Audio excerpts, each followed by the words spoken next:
I Know What You Did Last Summer by Lois Duncan. Chapter 1. The note was there, lying beside her plate, when she came down to breakfast. Later, when she thought back, Julie would remember it. Small, plain, her name and address handwritten in stark black print across the front of the envelope. At the time, however, she had eyes only for the other letter, long, white, and official. Hurriedly, she picked this up and paused, glancing across the table at her mother, who had just come in from the kitchen. "It's here," Julie said. "Well, aren't you going to open it?" Mrs. James set the coffee pot down on its hot plate. "You've been waiting for this long enough. I think you'd have had it open before you ever even sat down." "I guess I'm scared," Julie admitted. She slipped her forefinger under the corner of the flap. "Okay, here goes." To the envelope, she drew out the folded sheet of stationery and smoothed it flat on the table. "Dear Mrs. James," she read aloud, "I am pleased to inform you that you have been accepted." "Oh, honey!" Her mother gave her a little gasp of delight. "How wonderful! Accepted!" Julie repeated. "Mom, can you believe it? I've accepted. I'm going to Smith." Mrs. James came around the table and gave her daughter a warm hug. "I'm so proud of you, Julie. And your dad certainly would be too, if only he had lived to have known about it. But, oh, there's no sense in looking backward." Her eyes were suspiciously bright. "Maybe he does know. I like to think so. And if not, I'm proud enough for the both of us." "I can't believe it," Julie said. "I honestly can't. When I took those tests, I felt as though I was missing so many questions. I guess I knew more than I thought I did. It's your senior year that's made this possible." "Amira," her mother said, "I've never seen such change in anyone as in you this past year. The way you've bucked down and studied, you've been a completely different person. And I'll admit this now, it's worried me a little." "Worried you?" Julie exclaimed in surprise. "I thought you always dreamed of me going to the same college as you did. Last year, you were on me all the time about being out too much and never cracking a book and spending half my life at cheerleading practice." "I know. It's just that I never expected you to do such an about face. I just never expected you to do such an about face. I can almost pinpoint the day it happened. It was just about the same time you broke up with Ray." "Mom, I've told you." Julie tried to keep her voice tight, light, despite the sudden shock of cold that hit her stomach. "Ray and I didn't exactly break up. We just decided we were seeing too much of each other and we'd slow down for a while. Then he left home and took off for the coast, and that took care of that. But give up dating so completely. I haven't," Julie said impatiently. I'll still go out some. In fact, Bud's coming over tonight. That's a date." "Yes, there's Bud. Bud's only been there recently, and it's not the same. He's older, more serious about everything. Of course, I'm happy and proud that you've put in enough work to get accepted by a good East Coast college, but I wish you'd been able to balance it better. Somehow I have the feeling that you've missed a lot of fun your senior year." "Well, you can't have it all," Julie said. Her voice sounded high and sharp, even to her own ears.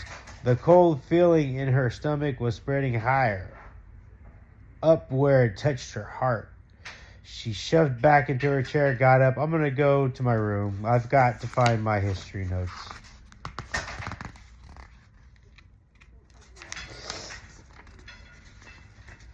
But you haven't eaten, Miss James exclaimed, gesturing towards the plate of scrambled eggs, toast, still untouched on the table.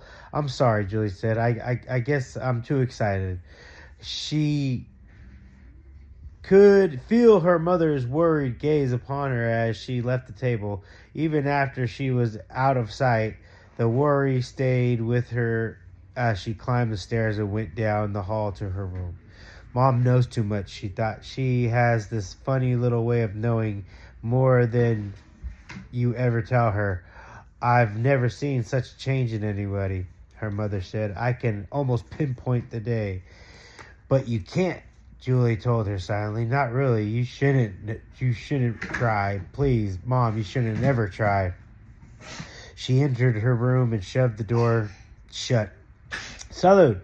It closed with a sharp click, and her mother was left behind, back down in the breakfast room with the uneaten eggs and the coffee pot. The room closed protectively around her, a perfect room for a teenage girl who was pretty and loved and happy with herself, a girl who had never had a problem. Her mother had had the room decorated for her a little over a year on her 16th birthday. We'll have it done in any color you want, she said. You could choose. Pink, Julie had said immediately. It was her favorite, and the one she wore most often, even though she had red hair. There was a pale pink t-shirt in the farthest corner of her closet, buried behind the other clothes. It had been new that night last summer. You look like rosebuds with freckles, Ray had teased her. The shirt looked great on her, but she had never worn it after that night. She would have given it away if she had not been afraid that her mother might remember it sometime and ask what had become of it. Now she seated herself on the edge of the bed, drawing deep, slow breaths while the cold within her faded and her heart grew still. This is dumb, Julie told herself firmly. It's been almost a year since the thing happened. It's over and done with, and I swore to myself that I'd never think about it again. If I let myself get this uptight over some innocent little comment by Mom's, a comment of Mom's, I'll wind up right back where I started, an absolute basket case. Across from her in the oval mirror over the bureau, another Julie looked. Across from her in the oval mirror over the bureau, another Julie looked at her, pale and unsmiling. I have changed, she thought, with a wild surprise. The girl in the mirror bore little resemblance to the last year's Julie. Bubbly, bouncy, and spark plug and pep squad, the cheerleader with the smallest size and the biggest yell.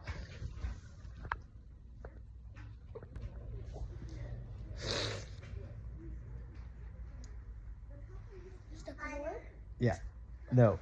The girl had shadows behind her eyes and tightness about the mouth. You're going to Smith, Julie told herself. Just keep that in mind, will you? You're getting out of here in only a couple months. You won't be going to the university. You'll be going east, away from this town and the road and the picnic area above it. You won't be running into Ray's mother at the drugstore. You won't see Barry on campus or Helen on television. You'll be out, free, a new place, new people, new things to do, think about, a whole new set of things to remember. She felt steadier now. Her breathing was slow again and even.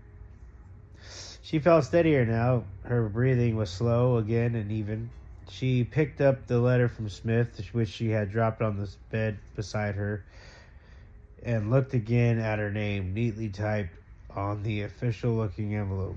She would take it to school with her, and she decided there were people there she could show it to.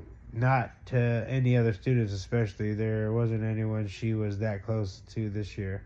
But Mr. Price, her English teacher, would be happy for her. Mrs. Busby, who taught American Studies. And tonight when Bud came over, she would show it to him. He'd been impressed and sorry, maybe because she would be going away. Bud had been calling so often recently that it was possible he was getting more serious than he should be. It would be good for him to realize that this relationship wasn't going to go anywhere, that it was just for now, and in the fall she would be somewhere else. There was a rap on the bedroom door. Julie, Mother asked, "Are you keeping track of time, dear?" Yes. No, I guess I wasn't. Julie got up off the bed and opened the door. I was just sitting here gloating over the acceptance. Honestly, I'd just about given up hoping. It's been so long since I applied. I know, Mrs. James said it sympathetically. And I didn't mean to take the wind out of your sails by criticizing. I know how hard you've been working, and I've just been afraid you were overdoing it. I'm glad that now you can relax and enjoy your summer. I'm glad too, Julie said. She put her arms around her mother and gave her an impulsive hug. Her mother's arms came back around her, surprised and glad. I ought to hug her more often, Julie thought. I don't deserve to have somebody like this for a mother. I love her so much, and I'm all she has since Daddy died. Now I'm going. Can you get that away from her? No. Now I'll be going away, and she'll be all alone, and still she's happy for me. Are you sure you're gonna be okay? She asked her against her mother's soft cheek. Can you get along, do you think, without me so far away? Oh, I think so, Mrs. James said with a catch in her voice. With the catch in her voice that was supposed to pass for laughter. I made up all right before you were born, didn't I? I'll keep busy. I've been thinking that maybe I'll go back to full-time work. Would you like that? Julie asked. Her mother had been a home economics teacher before her marriage, and since her husband's death 8 years ago, she had been working as a substitute. I think I would. It would be nice to have my own class again. With you out of the nest, there won't be anyone to need me at home, so it's time to be needed somewhere else. I did lose track of time, Julie said apologetically. I better get going. Her mother glanced at her watch. You're late. Would you like me to drive you? That's all right, Julie told her. I haven't been late all year, so it won't kill me to get a late slip today. And maybe it won't. Mr. Price is a pretty nice guy about things like that. She gathered up her books, history notes from the bed table. Downstairs, she paused long enough to rummage in the coin bowl on the sideboard for enough money to buy a Coke later. I'll see you after school, she said. Bud's not picking me up till around 8, so there's no reason we have to eat early. Are you going out anyplace? I don't have any plans, Miss James said. Wait a minute, honey. You didn't get your letter. Yes, I did. It's here in the book. No, I mean the other one. Her mother leaned across the table, picked up a second envelope, half concealed by the edge of the egg plate. There were 2 pieces of mail for you this morning. Not this could possibly be exciting. Not that this could be as possibly exciting as the first one. It's the size of a party invitation, though. I thought, I don't know who would be inviting me to a party. Julie took the small envelope from her mother's hand. That's funny. It has big block printing and no return address. She tore open the envelope and removed a folded sheet of lined paper. Who's it from? The mother called back from over her shoulder as she carried the breakfast dishes to the kitchen. Anybody ever heard of? No, Julie said. Nobody you know.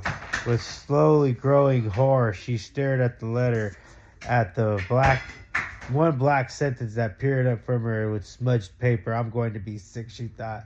Her legs felt weak. She reached out and caught a hold of the edge of the table to steady herself. It's a dream, she told herself hopefully. I'm not really awake and standing there in the dining room at all. I'm lying in my bed upstairs asleep, and this is the only nightmare like the ones I used to have back in the beginning. I'll close my eyes, and when I open again, I'll be awake. It will be gone. The paper will be gone. It will never have been. She closed her eyes And then she opened them again. The paper was still there in her hand, and one short sentence was printed on it. I know what you did last summer.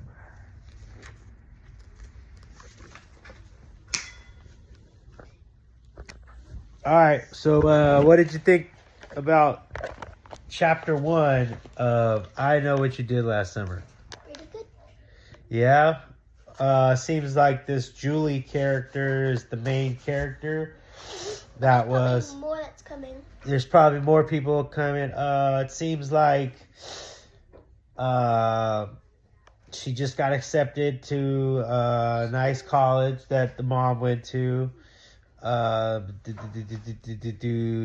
dad died, so it's just the daughter and mom. That summer that they did something, it was last summer. So now we're in the future or present. It goes from past to present, huh? Yeah, so then she just got the letter that said, I know what you did last summer. But she's supposed to be like this real goody two-shoe college goer girl, but she's... That's why they said they didn't mean to kill him. They didn't say that in the book yet. No, but it says right here, they didn't mean to kill him. You read the back of the book. We're talking about chapters, bro. I mean, if you're my age and you've probably more than likely seen the movie. I don't think she's seen the movie yet, but we're gonna read the book and I'm gonna show her the movie with Jennifer Love Hewitt.